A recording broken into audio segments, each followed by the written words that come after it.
thing, the chances they've created. I mean, the disappointing thing for them is it's only one.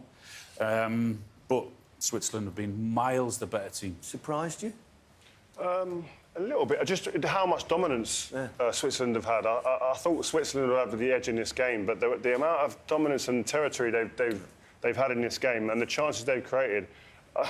Danny said it in commentary today. It looks like one team's a Premier League team and the other team's a Championship team because they have been so poor. They've offered nothing, and without Donnarumma, we mentioned before, there'll be a couple of goals down. Yeah, we must also say how good Switzerland have been. I mean, they've played really high. They've been brave.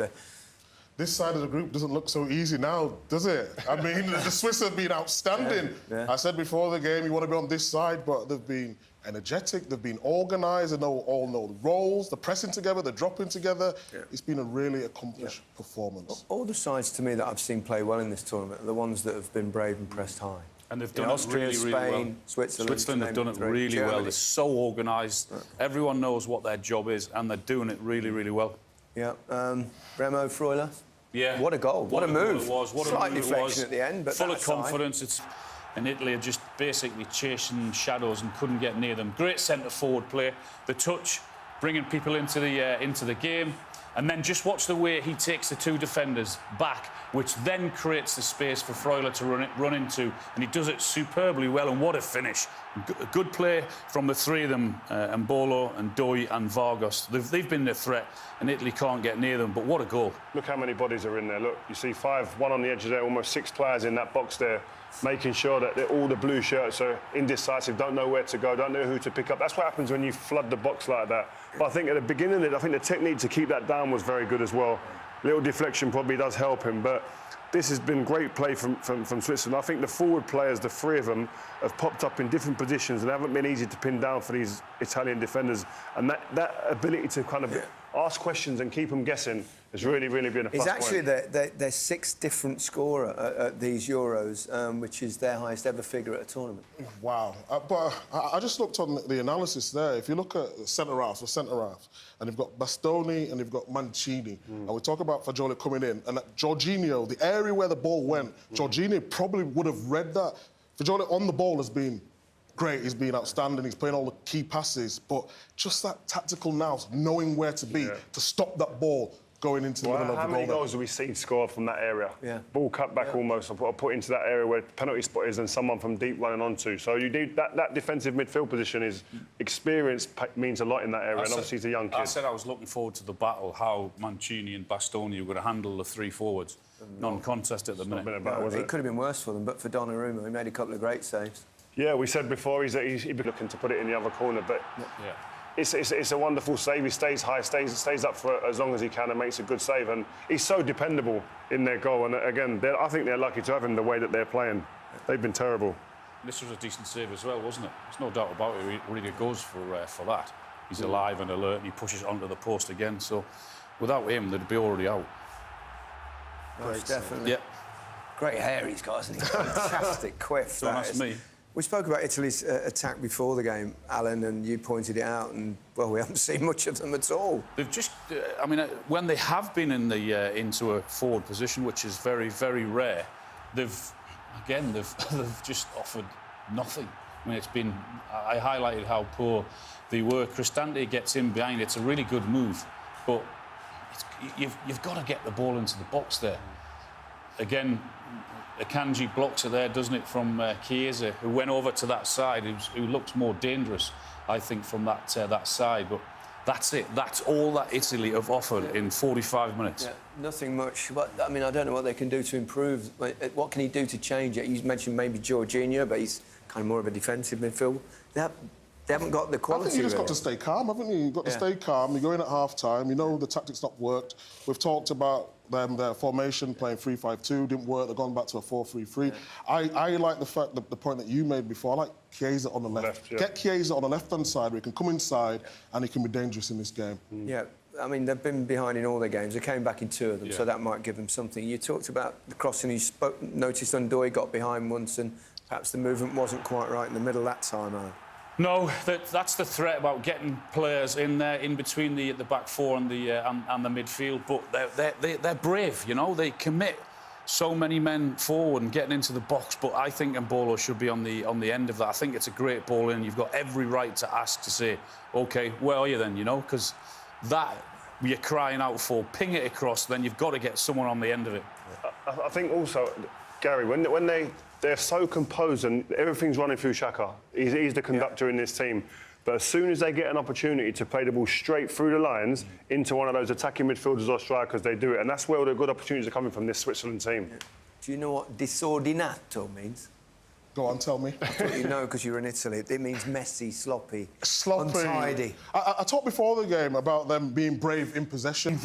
Everything is disorganised. I get it. Try to be brave, no problem. But you've got to think, OK, they're going to pressure Switzerland.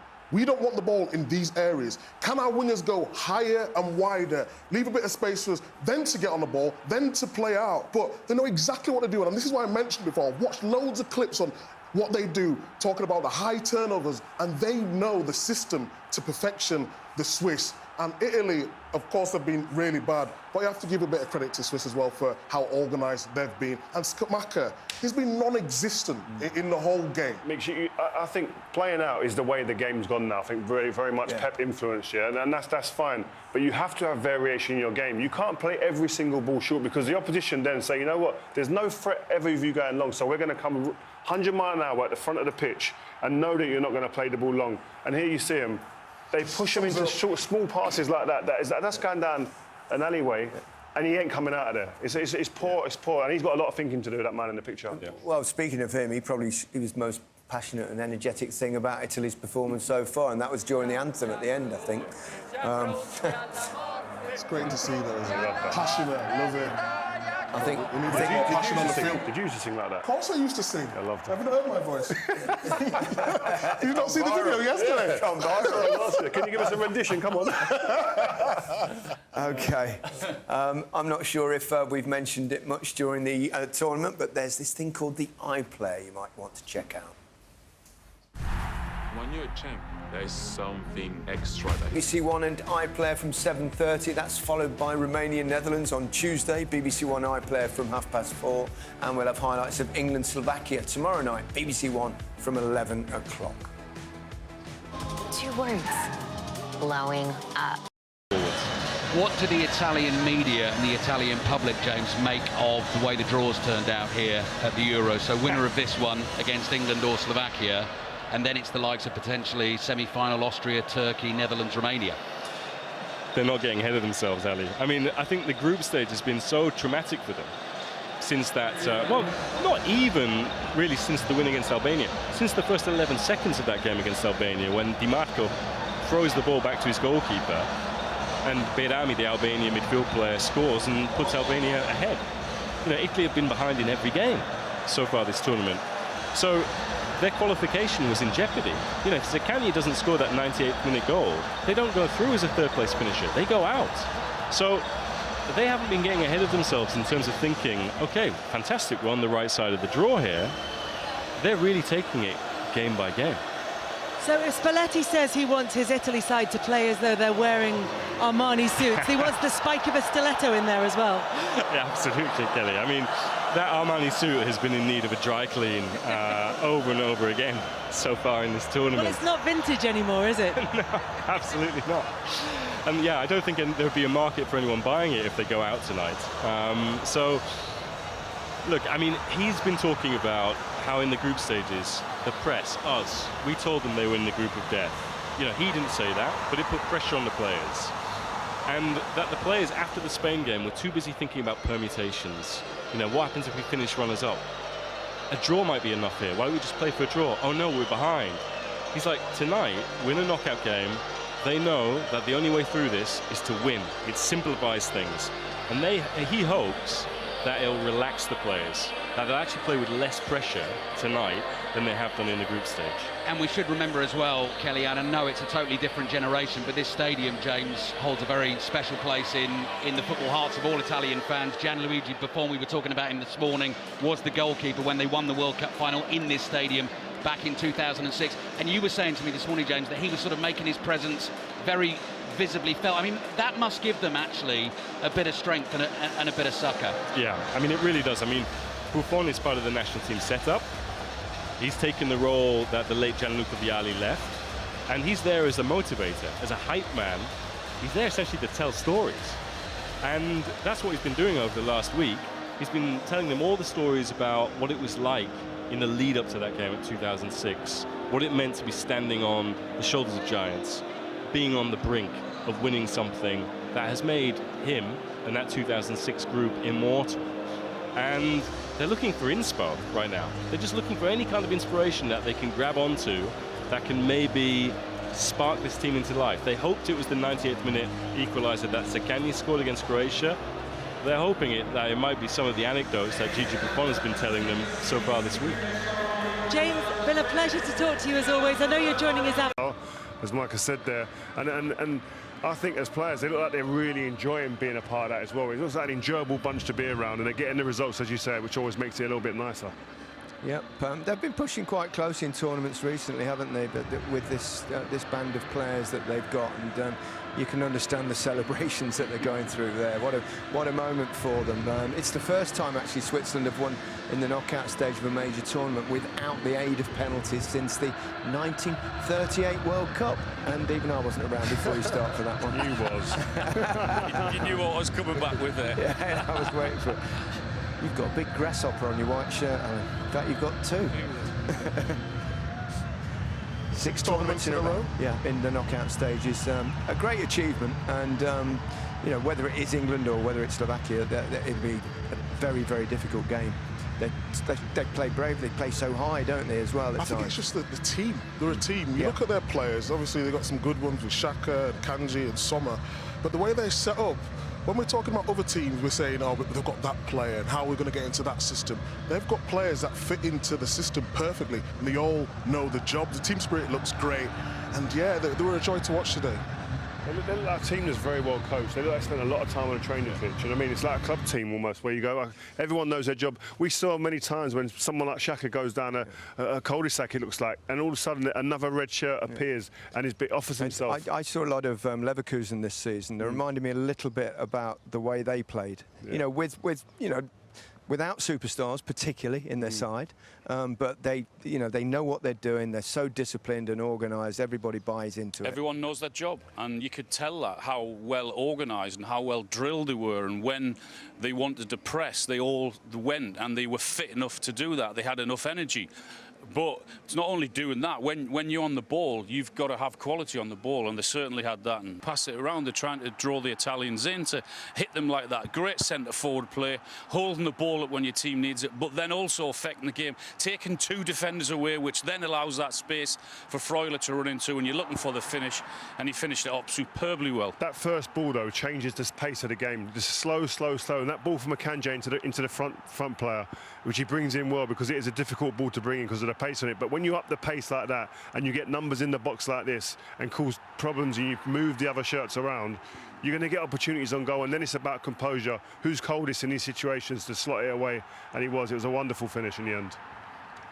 Totally agree. But if you look at Slight deflection, wasn't it? It was a slight, deflection. But if you look at there, and we was talking about it before, the fact that if the Switzerland team was out of position, you had someone filling in. Yeah. It's almost like the Italians today, they was doing their own jobs, and there was no cohesion between them. No one knew when to step up, when to drop, when to pass the ball. It was all just a bit... I wasn't a big supporter in terms of them in the group stage. I looked at them and straight away you could tell they were weak up front, and they had to try and keep things tight and nick a game, because as I said, they just offered nothing. Yeah. I didn't believe that they were a good team, having watched them 3 times in the group stage. Fine, but you got Fagioli in the middle there trying to play a pass where there's so many Swiss players there. What can they do there? I know they're trying to get up the field.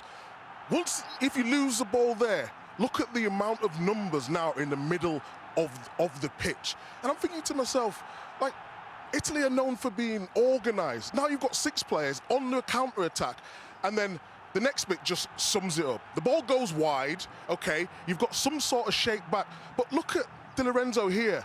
No urgency. Okay, that's okay, the ball's been recycled. And then Cristante, what are you doing? You've got to go and engage the ball. We know Italian teams are better than this, and I just think they just didn't organise around the back. I think also you've got to give credit to Switzerland there, because the way they moved the ball, you've got to capitalise on mistakes. It was a poor restart, but the way they got themselves up the pitch, remained composed, even when Italy got back into shape, found the spare man, and then it's about execution in those areas. 27 seconds into the second half, that goal, which was the second fastest in the second half ever in the Euros. And what a finish it was as well. A pathetic attempt from Italy in terms of the lack of closing down, the lack of desire to go and get near your opponent. Having said all that, what a wonderful finish and a great goal from Switzerland. Certainly was. They were excellent throughout, weren't they? And probably the most impressive player was definitely Granit Xhaka, wasn't he? Yeah, he was really impressive. I think the fact of coaching badges right now as a player as well. So he's an intelligent footballer who's thinking about the game, and you can see that in every department of his game at the moment. I wonder how much influence he has on things because of what happened at Leverkusen. He was an absolute integral part to that, and whether he's taken a little bit of that thinking with the coach of the Swiss, who knows? I can imagine that will be the case, because how successful Bayer Leverkusen have been this season, I'm sure the manager will be tapping into that and asking questions. Italy did hit the post twice, albeit one of them they can't really claim too much. It's Fabian Schär, wasn't it? Yeah. It was your man, Alan. It was Fabian Schär, yeah. Just a bit of lack of communication. I mean, he could have left that and probably should have left it. And the keeper was absolutely rooted, wasn't he? He was waiting, thinking, no, don't go inside the post. They got away with one. It's a bad feeling that when you know the ball, is it going in, and the sound effects you're making while this ball's in the air like that.